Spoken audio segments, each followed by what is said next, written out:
On est donc bien arrivé au pays des kiwis dans notre petit van qui va nous changer de notre Toyota. Mimi dans un van. Faut de tout pour faire un monde. On va être bien, avec le strict nécessaire, c'est bien aussi. Pour nous, la Nouvelle-Zélande n'était pas du tout prévue dans le tour du monde, mais étant en Australie, on s'est dit que c'était dommage de la rater. Donc on est ici pour 2 semaines seulement parce que c'est extrêmement cher. Et nous, le but, donc, on a choisi de faire uniquement l'île du Sud, parce qu'en 2 semaines faire les deux c'est impossible, et que de ce qu'on a pu voir, l'île du Sud était ce qui nous intéressait le plus. Et donc nous, le but, c'est de directement monter dans le nord de l'île, parce que il y a de beaux vignobles très réputés mondialement, et après on fait une sorte de boucle pour revenir à Christchurch, là où on est arrivé.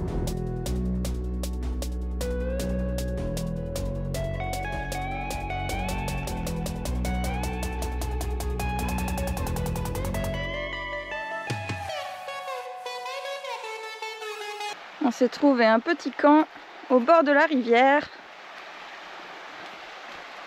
et ça sent vraiment la forêt d'Alos. Alors, petit room tour. Là on a un petit évier, là ça s'ouvre comme ça, où on peut cuisiner. Là on a le rangement pour les poêles, notre nourriture, des petits tiroirs, un frigo. Touc.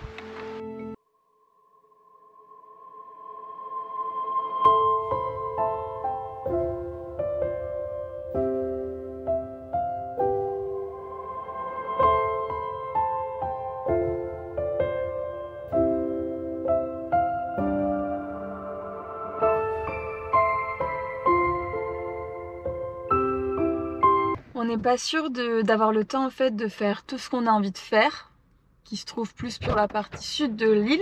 Donc on a décidé de zapper Abel Tasman National Park. On espère ne pas le regretter. Aïe aïe aïe Mimi, le vertige.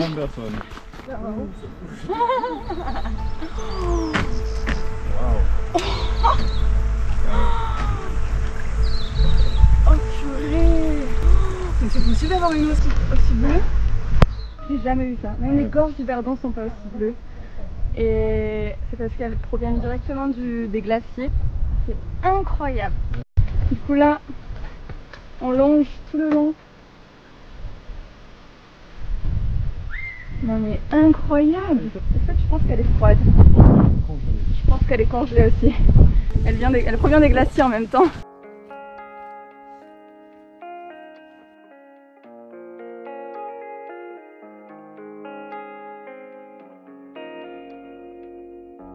Donc là on est en plein été en Nouvelle-Zélande et voilà le monde qu'il y a, contrairement en France. À la même période en été dans les gorges du Verdon, je pense que...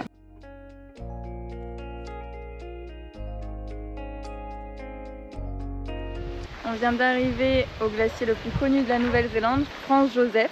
Il y a 100 ans, il venait jusque là.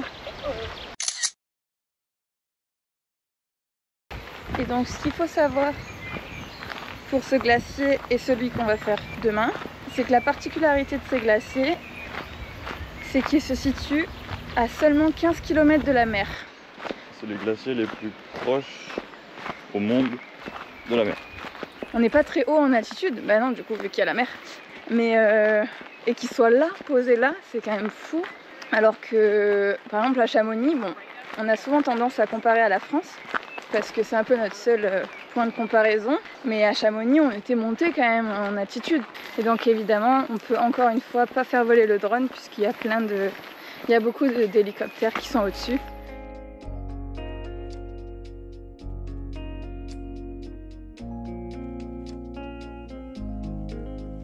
Et voilà, nous voici le lendemain du glacier Franz Josef et on va donc faire le deuxième glacier, Fox Glacier. Il y a aussi le lac Matheson à faire avec une jolie balade et peut-être qu'on va voir des kiwis et on va peut-être voir cette fameuse fougère argentée, Mimi. Je n'y crois pas. Pourquoi? Ah parce que regarde toutes les fougères. Cette fougère argentée qui, depuis qu'on est arrivé ici, on la voit partout. c'est un peu l'emblème. Par exemple, c'est déjà le logo des All Blacks déjà. Et sur leur passeport, sur tout en fait, il y a cette fougère. On va essayer de la trouver, c'est notre objectif.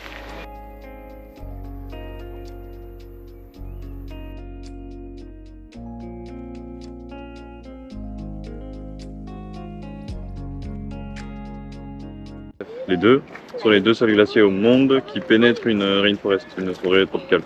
Et il perd 4 à 5 mètres par jour en haut. Et 50 à 60 cm par jour en bas.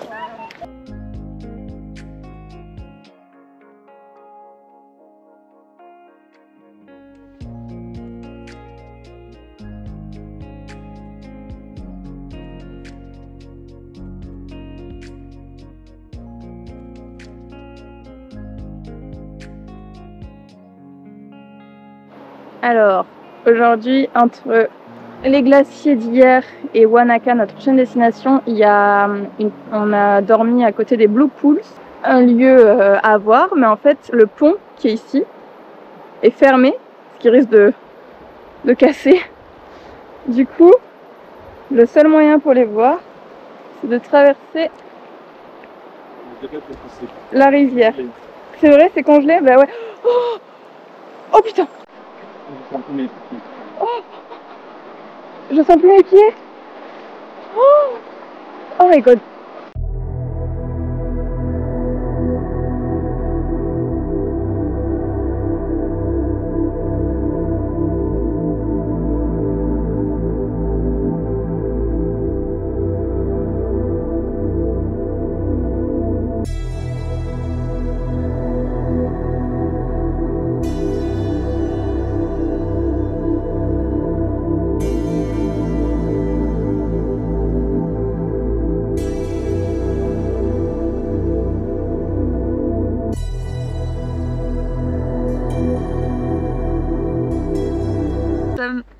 Bien arrivé à notre prochaine destination qui est Wanaka, la ville de Wanaka.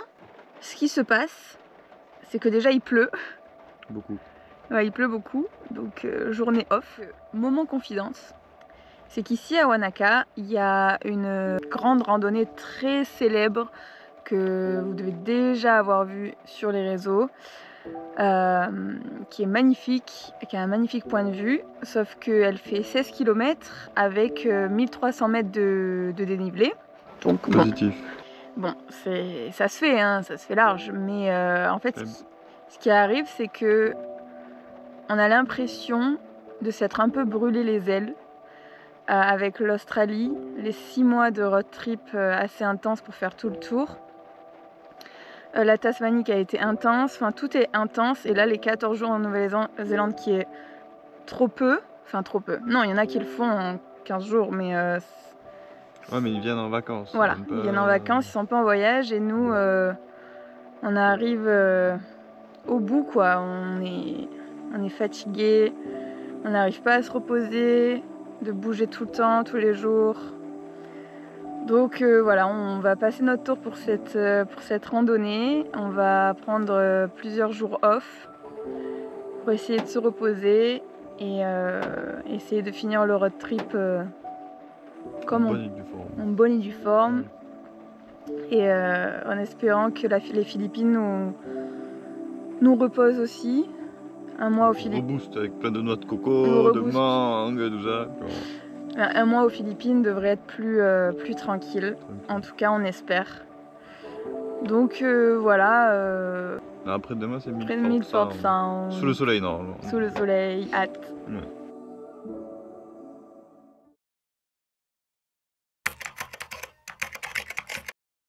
Allez. Non, il fait pas froid. On part faire la croisière à Milford Sound et il doit faire combien il fait à ton avis? 5-6. 5-6 degrés? Oui. Il a gelé cette nuit. On s'est réveillé, on a presque dû gratter la voiture. Et on va faire une petite croisière de 2 heures.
L'un des plus beaux du monde.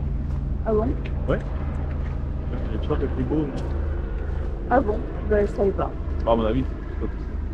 Ouais, je pense que venir en Nouvelle-Zélande au printemps, ça doit être incroyable avec les montagnes, avec les pics enneigés, ça doit être ouf.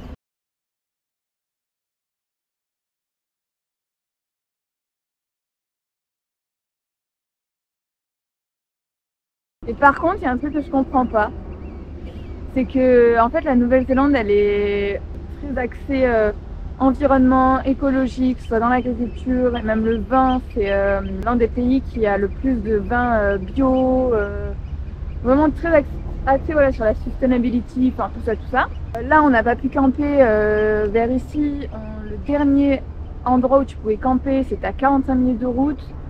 Pour protéger l'environnement, la faune et la flore. On a le droit d'utiliser le drone nulle part dans toute la Nouvelle-Zélande pour protéger la faune.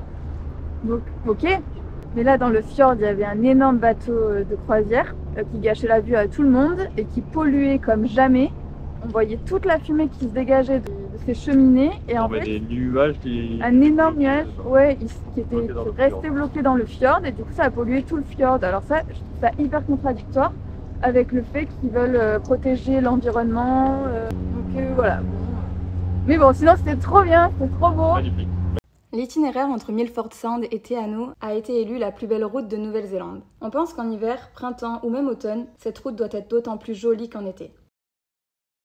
On va traverser cette immense falaise dans un tunnel comme le Parpaillon.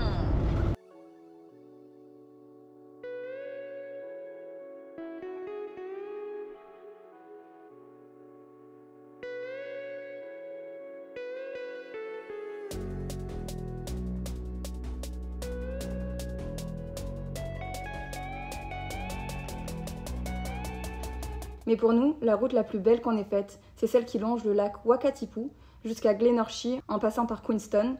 Et je pense que vous allez comprendre pourquoi dans les prochaines minutes.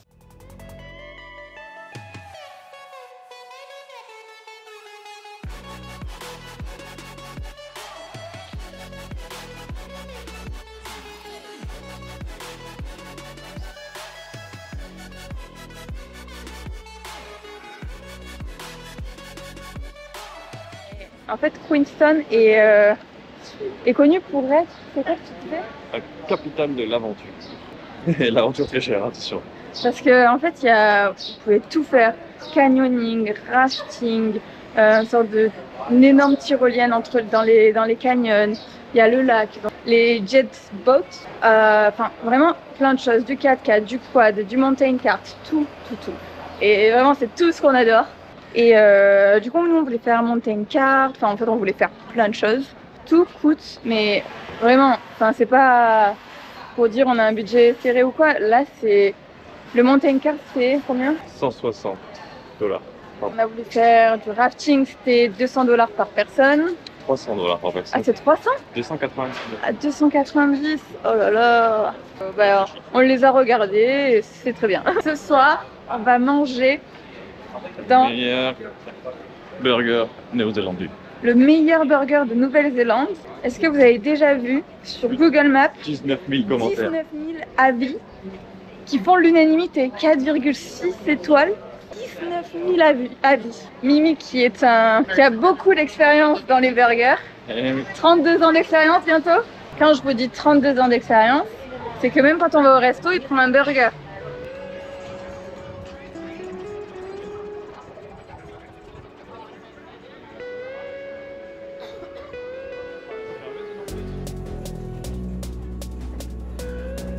Et 30 minutes plus tard, on y est. C'est bien trop beau. Une souris. Excellent. Validé. Ah ouais, 100%. C'est validé. Vraiment.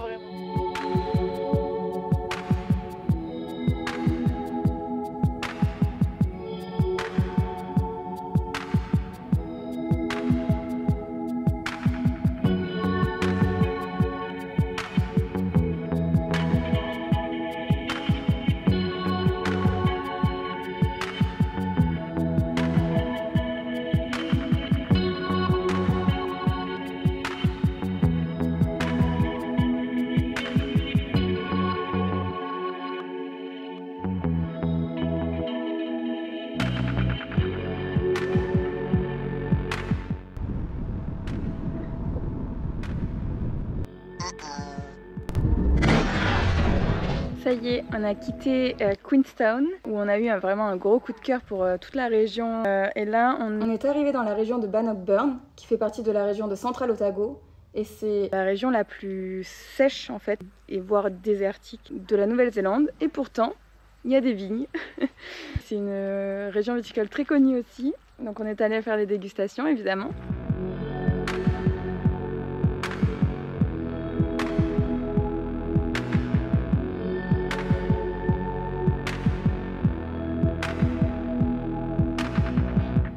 On arrive sur la dernière ligne droite de notre road trip en Nouvelle-Zélande qui se clôture avec 2 étapes incontournables de l'île du Sud.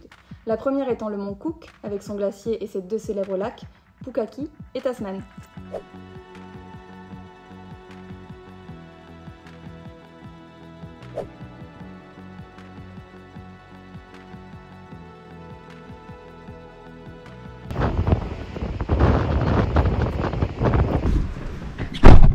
Oh bordel! Le vent! Je crois que j'ai jamais ressenti du vent aussi fort. Ouais, non, pour le coup, c'était impressionnant. Il fallait se tenir tellement que le vent pouvait nous faire tomber quoi. En fait, pour tout vous dire, ça fait 2 jours qu'on attend sagement au camping dans le van que la tempête passe. C'était des pluies torrentielles avec des rafales de vent impressionnantes. Mais apparemment c'est assez commun ici. Apparemment vous êtes très chanceux lorsque vous avez une météo clémente ici. Donc là il y a énormément de vent mais il n'y a plus de pluie. Donc on en a profité pour aller au lac Tasman et le glacier Tasman par la même occasion. Mais je pense que là il y a une track à faire de 10 km qui longe les glaciers et les lacs. Je crois qu'elle est là mais qu'elle est fermée. Et voilà. Il y a trop de vent aujourd'hui. Ouais je pense que c'est hyper dangereux. Ah bah ouais. C'est vraiment très dangereux.